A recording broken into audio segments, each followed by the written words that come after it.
Muy buenos días, hermanos. Bienvenidos a nuestro devocional de la comunidad contigo. Hoy vamos a empezar una serie de estudios acerca de las bienaventuranzas que está en Mateo 5 del 1 al 12, pero antes vamos a orar. Dios y Padre bueno, te damos gracias por este nuevo día, por la vida y por la salud que tenemos. Y rogamos que tú nos ayudes en el estudio de tu palabra, que hables a nuestras mentes y nuestros corazones y estos sean transformados, Señor, por tu preciosa palabra. Nos encomendamos en esta mañana en tus manos y lo hacemos en el nombre de Cristo Jesús. Amén. Quiero leer esta parte de la palabra que es el Sermón del Monte, las bienaventuranzas, y como decía, está en Mateo 5 del 1 al 12 y la palabra dice así: Viendo la multitud, subió al monte y sentándose vinieron a él sus discípulos, y abriendo su boca les enseñaba diciendo: Bienaventurados los pobres en espíritu, porque de ellos es el reino de los cielos. Bienaventurados los que lloran, porque ellos recibirán consolación. Bienaventurados los mansos, porque ellos recibirán la tierra por heredad. Bienaventurados los que tienen hambre y sed de justicia, porque ellos serán saciados. Bienaventurados los misericordiosos, porque ellos alcanzarán misericordia. Bienaventurados los de limpio corazón, porque ellos verán a Dios. Bienaventurados los pacificadores, porque ellos serán llamados hijos de Dios. Bienaventurados los que padecen persecución por causa de la justicia, porque de ellos es el reino de los cielos. Bienaventurados sois cuando por mi causa os vituperen y os persigan y digan toda clase de mal contra vosotros, mintiendo. Gozaos y alegraos, porque vuestro galardón es grande en los cielos, porque así persiguieron a los profetas que fueron antes de vosotros. Entonces, como podemos ver en esta parte de las bienaventuranzas, y este estudio está basado en el libro de el doctor Antonio Cruz. ¿Qué es la palabra bienaventurado? La palabra bienaventurado en el Nuevo Testamento viene de la palabra griega makarios, que significa feliz. Por eso algunas versiones, de la Biblia en español también lo traducen como felices, dichosos, y esta versión de la Reina Valera 60 lo llama bienaventurados.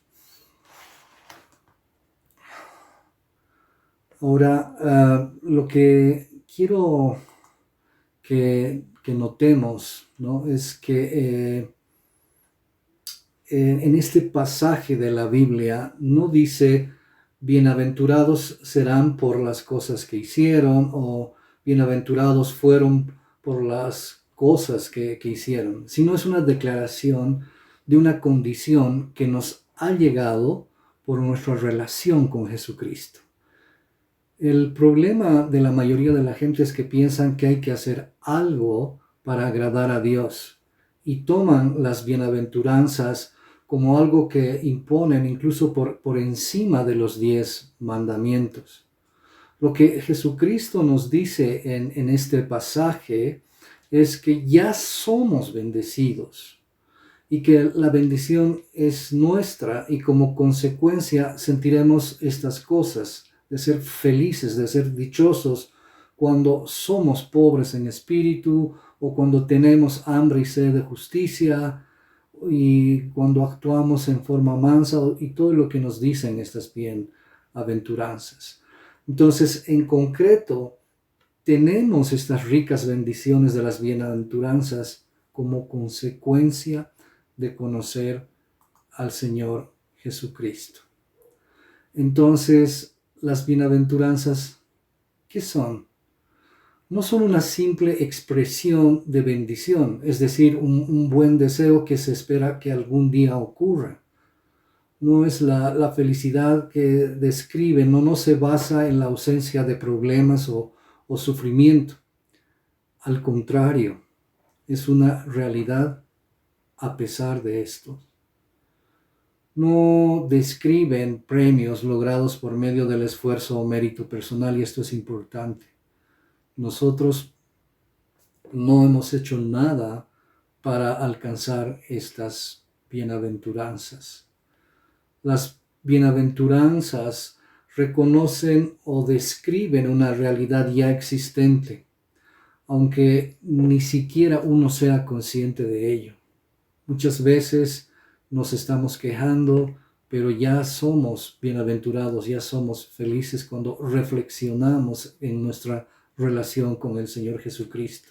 Entonces son declaraciones que ya es una realidad presente, el gozo sublime esperado en la consumación de los tiempos. No vamos a esperar a ello, sino que ya es una realidad presente.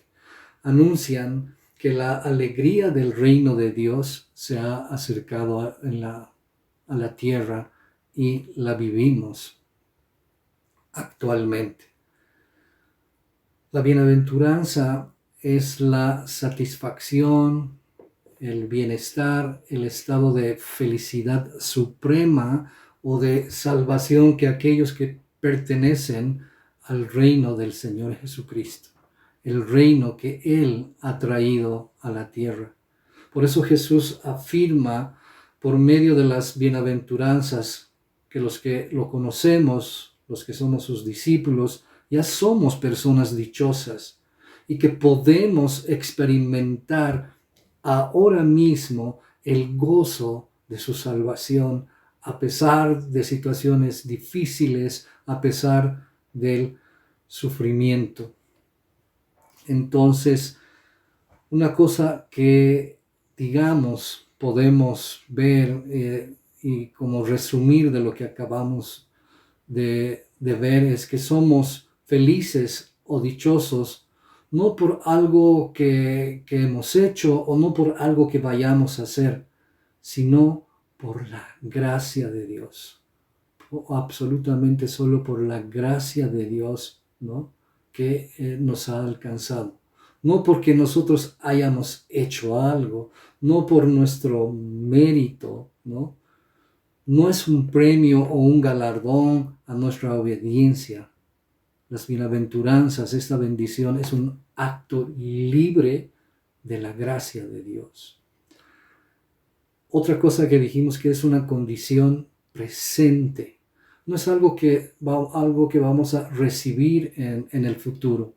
Es una felicidad que vivimos hoy, que debemos vivirla hoy. Como decíamos, aunque estemos inconscientes, reflexionar en nuestra relación con el Señor Jesucristo y vivir esa felicidad. Es una condición hoy. Es algo que ya es, no que podría ser o que será. Otra cosa que podemos decir y dijimos es que esta felicidad no nos exime de sufrimiento, sino que sobrepasa el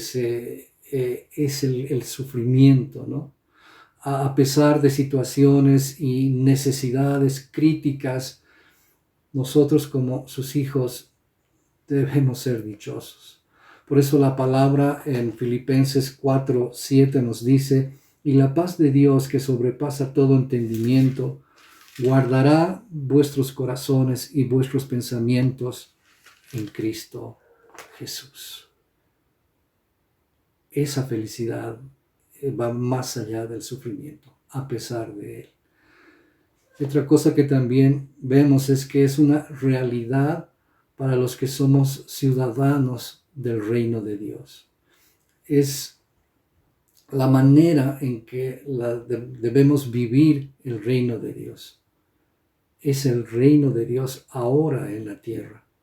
Aunque este no ha llegado a su plenitud, pero ya podemos disfrutar desde ahora el gozo de nuestra salvación.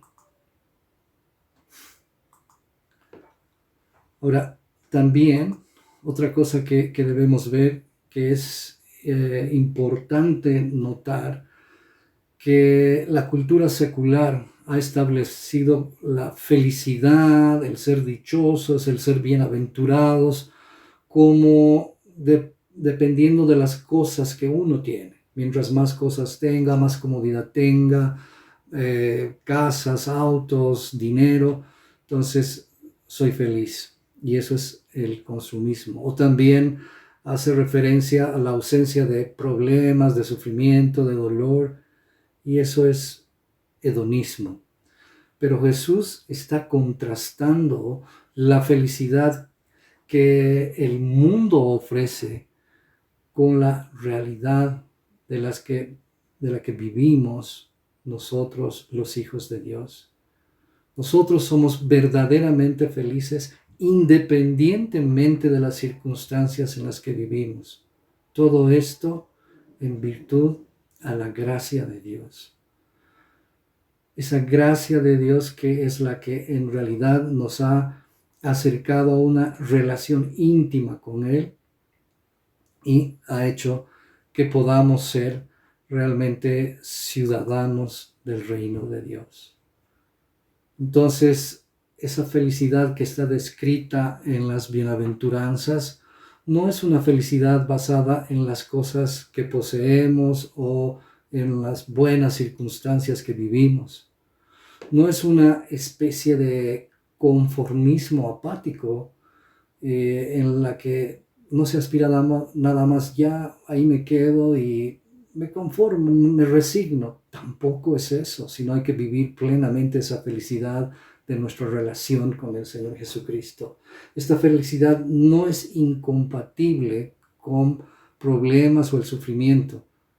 No es la felicidad del que no sufre, sino del que reconoce su dependencia total de Él. Cuando vienen circunstancias difíciles, sabemos que todo está bajo el control de Dios y dependemos enteramente de Él. Entonces se trata de personas que somos felices a pesar de las dificultades reales, difíciles que debemos soportar. La felicidad a la que se refiere el Señor Jesús es ante todo su propia felicidad.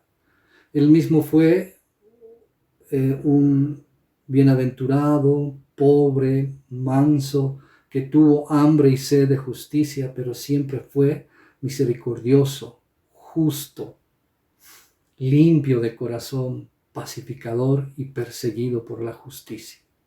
La felicidad de Cristo mismo estuvo siempre acompañada por la sombra de la cruz.